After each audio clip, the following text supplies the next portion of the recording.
Ang Yan. galing. So dito, sa backstroke natin, hindi nyo na kailangan mo nang galawin yung paa ninyo or legs natin. Hindi kailangan mag-flutter kick.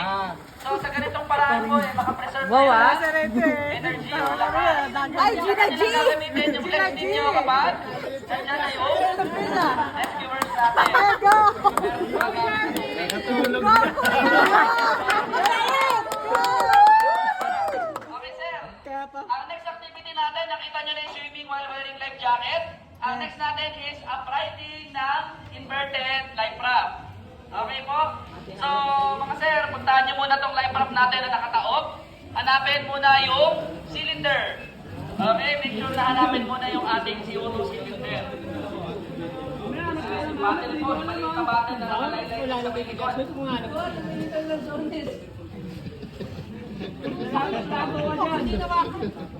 Okay, sige sir.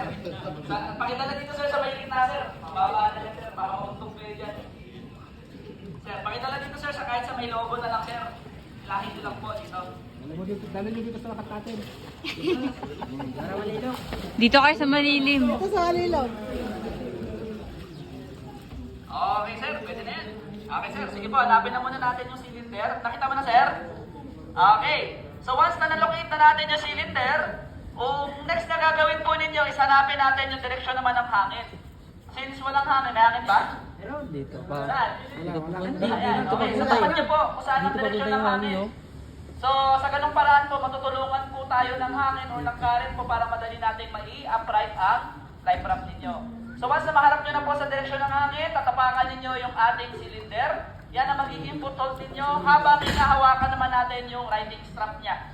Sige sir, try to locate the riding strap. Nandiyan po sa ibabaw ng ating Yan. ayan, sa bottom ng life raft natin. Then, hilahin po ninyo habang tinutulak ng paa ninyo yung button natin para madali kayo upright ang life raft. Asa na yung isa?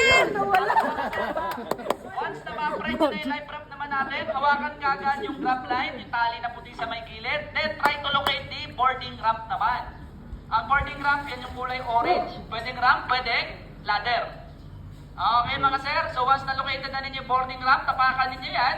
Tapos hawakan yung tali sa may entrance. Meron tayong boarding strap dyan. Yan. Tapos gagamit tayo ng bobbing technique. So ang bobbing po is ilulubog mo